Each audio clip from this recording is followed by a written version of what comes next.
ಬಸವಣ್ಣ ಜಗತ್ತಿಗೆ ಜ್ಞಾನ ಜ್ಯೋತಿ. ಶಾಸಕ ಡಾಕ್ಟರ್ ಎನ್.ಟಿ. ಶ್ರೀನಿವಾಸ್. ವಿಜಯನಗರ ಜಿಲ್ಲೆ ಕೂಡ್ಲಿಗಿ ಪಟ್ಟಣದ ಶ್ರೀ ಪೇಟೆ ಬಸವೇಶ್ವರ ನಗರದಲ್ಲಿ ವೀರಶೈವ ಸಮಾಜದಿಂದ ಶಿವಶರಣ ಶ್ರೀ ಬಸವಣ್ಣನವರ ಜಯಂತ್ಯೋತ್ಸವ ಆಚರಿಸಲಾಯಿತು. ಆರಂಭದಲ್ಲಿ ಶಾಸಕ ಡಾಕ್ಟರ್ ಎನ್.ಟಿ. ಶ್ರೀನಿವಾಸ್ ಅವರು ಶ್ರೀ ಪೇಟೆ ಬಸವೇಶ್ವರ ಸ್ವಾಮಿಯ ದರ್ಶನ ಪಡೆದು ಜಯಂತಿಯಲ್ಲಿ ಪಾಲ್ಗೊಂಡರು. ಶ್ರೀ ಬಸವಣ್ಣನವರ ಭಾವಚಿತ್ರಕ್ಕೆ ಪುಷ್ಪ ದಿನಗಳಿಂದ ಗೌರವ ನಮನ ಸಲ್ಲಿಸಿ ಮಾತನಾಡಿದರು. 12ನೇ ಶತಮಾನದಲ್ಲಿ ಸಮಾಜವನ್ನು ತಿದ್ದುವಲ್ಲಿ ಶತಾಯಗತಾಯ ಶ್ರಮಿಸಿದ ಮಹಾಜ್ಞಾನಿಗಳಾಗಿದ್ದಾರೆ. ಬಸವಣ್ಣನವರು ಆಧುನಿಕ ಜಗತ್ತಿನ ಸಂಸತ್ತಿನ ಮೊದಲ ರೂವಾರಿಗಳು. 12ನೇ ಶತಮಾನದಲ್ಲಿಯೇ ಪ್ರಜಾಪ್ರಭುತ್ವದ ಮೌಲ್ಯಗಳನ್ನು ತತ್ವಾದರ್ಶಗಳೊಂದಿಗೆ ಸಮಾಜದ ಅಂಕುಡೊಂಕುಗಳನ್ನು ತಿದ್ದುವ ಮೂಲಕ ವಚನಗಳೊಂದಿಗೆ ಸರ್ವರಿಗೂ ಜ್ಞಾನವನ್ನು ಸಾರಿದ ಮಹಾಕ್ರಾಂತಿಕಾರಿಗಳಾಗಿದ್ದಾರೆ. ಅವರ ಪ್ರತಿಯೊಂದು ವಚನವು ನಮ್ಮೆಲ್ಲರ ಬಾಳಿನ ಜ್ಞಾನ ದೀವಿಗೆ. ಹಾಗಾಗಿ ಅವರು ಜಗತ್ತಿಗೆ ಜ್ಞಾನ ಜ್ಯೋತಿಯಾಗಿದ್ದು, ಅವರ ವಚನಗಳಲ್ಲಿನ ಸಾರವು ಪ್ರತಿಯೋರ್ವರ ಬಾಳಿನ ದಾರಿದೀಪಗಳಾಗಿವೆ. ಅವುಗಳನ್ನು ಸರ್ವರು ಸರ್ವಕಾಲಕ್ಕೂ ಜೀವನದಲ್ಲಿ ಅಳವಡಿಸಿಕೊಳ್ಳಬಹುದಾಗಿದೆ ಎಂದರು. ನಂತರ ಶ್ರೀಪೇಟೆ ಬಸವೇಶ್ವರ ದೇವಸ್ಥಾನದ ಸೇವಾ ಭಕ್ತ ಮಂಡಳಿಯಿಂದ ಬಸವಣ್ಣರ ಜಯಂತಿ ಅಂಗವಾಗಿ ಆಯೋಜಿಸಲಾಗಿದ್ದ ಎತ್ತುಗಳ ಮೆರವಣಿಗೆಗೆ ಚಾಲನೆ ನೀಡಿದರು.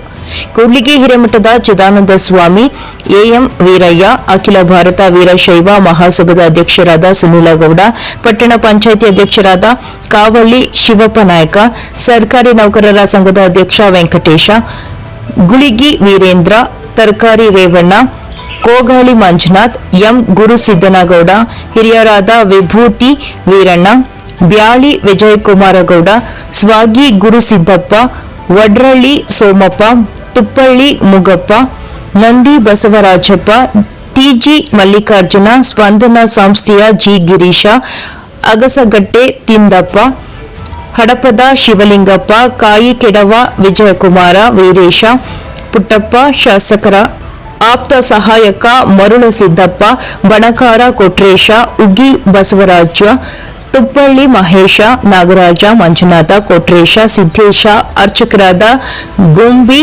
ಗವಿಸಿದ್ದಪ್ಪ, ಮಹಿಳೆಯರು, ಮಕ್ಕಳು ಸೇರಿದಂತೆ ನೂರಾರು ರೈತರು ಹಾಗೂ ಯುವಕರು ಇದ್ದರು. ವರದಿ ವಂದೇ ಮಾತರಂ. ವಿಜಿ ವೃಕ್ಷಬೇಂದ್ರ, ಕೂಡ್ಲಿಗಿ.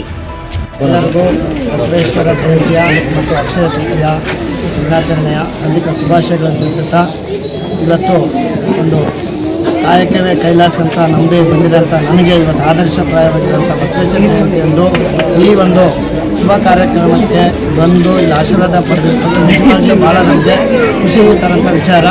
ಅದೇ ರೀತಿ ಇವತ್ತು ನಮ್ಮ ಘನ ಸರ್ಕಾರ ಇವತ್ತು ವಿಶ್ವನಾಯಕ ವಿಶ್ವಗುರು ಬಸವಣ್ಣನವರನ್ನು ಸಾಂಸ್ಕೃತಿಕ ನಾಯಕ ಅಂತ ಗುರುತಿಸಿ ಅವರಿಗೆ ಬಿರುದನ್ನು ನೀಡಿ ಇವತ್ತು ಒಂದು ಅವರಿಗೆ ನಮ್ಮ ಕೂಡಲ ಸಂಗಮದಲ್ಲಿ ಮಾನ್ಯ ಮುಖ್ಯಮಂತ್ರಿಗಳು ಮತ್ತು ಸಚಿವರ ನೇತೃತ್ವದಲ್ಲಿ ಈಶ್ವರ ಗುರು ಅವರಿಗೆ ಇವತ್ತು ಒಂದು ಗೌರವ ಸಲ್ಲಿಸುವಂಥ ಕೆಲಸ ಇವತ್ತು ಸರ್ಕಾರ ಮಾಡ್ತಾ ಇದೆ.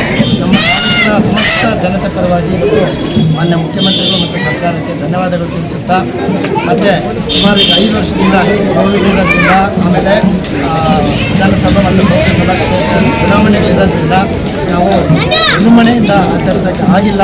ಅದೇ ರೀತಿ ಇದು ಬಸವೇಶ್ವರ ಜಯಂತಿ ಅಷ್ಟೇ ಅಲ್ಲದೆ ಈ ಶುಭ ದಿವಸ ಅಕ್ಷಯ ತೃತೀಯ ದಿನ ಆಗಿರೋದ್ರಿಂದ ಇಡೀ ಒಂದು 350 ದಿವಸದಲ್ಲಿ ಅತಿ ಹೆಚ್ಚು ಶುಭ ದಿನ ಇರೋದ್ರಿಂದ ಇವತ್ತು ತುಂಬ ಶುಭ ಕಾರ್ಯಗಳು ಎಲ್ಲ ದೇಶಾದ್ಯಂತ ರಾಜ್ಯಾದ್ಯಂತ ನಡೀತಾ ಇದ್ದಾವೆ. ಅದರಿಂದ ಸಮಾಜದ ಎಲ್ಲ ಮುಖಂಡರು ಕೂಡ ಇವತ್ತು ಸ್ವಲ್ಪ ನಾವು ಈ ಪೇಟೆ ಬಸವೇಶ್ವರ ದೇವಸ್ಥಾನದಲ್ಲಿ ನೆನೆ ಸಾಂಕೇತಿಕ ಮಾಡ್ಕೊಳ್ಳೋಣ. ಮುಂದಿನ ದಿನಗಳಲ್ಲಿ ಮತ್ತೆ ಪೂರ್ವಭಾವಿ ಮಾಡಿ ಇದನ್ನು ಅತ್ಯಂತ ವಿಜೃಂಭಣೆಯಿಂದ ಎಲ್ಲ ಶುಭ ಕಾರ್ಯಗಳು ಮುಗಿದ ಮೇಲೆ ಎಲ್ಲ ಫ್ರೀ ಆದಮೇಲೆ ಒಂದು ಅತ್ಯಂತ ವಿಜೃಂಭಣೆಯಿಂದ ಈ ಸರಿ ಮತ್ತೆ ಬಸವೇಶ್ವರ ಜಯಂತಿನ ಆಚರಣೆ ಮಾಡಲಿಕ್ಕೆ ಎಲ್ಲ ನಮಗೆ ತಿಳಿಸಿದ್ದಾರೆ. ಅದುವೇ ಮುಖ್ಯವಾಗಿ ನಾವು ಕೂಡ ಇವತ್ತು ನಾವು ಸುಮಾರು 50ಕ್ಕೂ ಹೆಚ್ಚು ಶುಭ ಕಾರ್ಯಗಳಲ್ಲಿ ಭಾಗವಹಿಸೋದ್ರಿಂದ ಮುಂದಿನ ದಿನಗಳಲ್ಲಿ ತಮ್ಮನ್ನೆಲ್ಲ ಕರೆದು ಒಂದು ಪೂರ್ವಭಾವಿ ಮಾಡಿ ಅತ್ಯಂತ ವಿಜೃಂಭಣೆಯಿಂದ ಬಸವೇಶ್ವರ ಜಯಂತಿನ ಆಚರಣೆ ಮಾಡಿ ಆ ಮಹಾನಾಯಕನಿಗೆ ಒಂದು ಗೌರವ ಸೂಚಿಸುವಂಥ ಕೆಲಸ ಮಾಡೋಣ ಅಂತ ಹೇಳ್ತಾ, ನಾವೆಲ್ಲರೂ ಮತ್ತೆ ಇದೇ ರೀತಿ ಹೋದ ವರ್ಷ ಹೇಗೆ ಒಳ್ಳೆ ರೀತಿ ಮಳೆ ಬೆಳೆ ಆಗಿ ಆ ದೇವರ ಅನುಗ್ರಹ ಹೇಗಾಗಿತ್ತು, ಇದೇ ರೀತಿ ಬಸವೇಶ್ವರರ ಅನುಗ್ರಹದಿಂದ ಮುಂದಿನ ದಿನಗಳಲ್ಲಿ ಕೂಡ ಒಳ್ಳೆ ಮಳೆ ಬೆಳೆ ಆಗಿ ಶಾಂತಿ ನೆಮ್ಮದಿ ಸುರಕ್ಷತೆಯಿಂದ ಜೀವನ ಮಾಡೋಂಥ ಕೆಲಸ ಆಗಲಿ ಅಂತ ಹೇಳ್ತಾ ಒಮ್ಮೆ ತಮ್ಮೆಲ್ಲರಿಗೂ ಬಸವೇಶ್ವರ ಜಯಂತಿ ಶುಭಾಶಯಗಳನ್ನು ತಿಳಿಸ್ತಾ, ನಾವೆಲ್ಲರೂ ಮುಂದಿನ ದಿನಗಳಲ್ಲಿ ಮತ್ತೆ ಈ ಒಂದು ಕಾರ್ಯಕ್ರಮಕ್ಕೆ ಭಾಗಿಯಾಗಿ ಯಶಸ್ವಿಗೊಳಿಸಬೇಕು.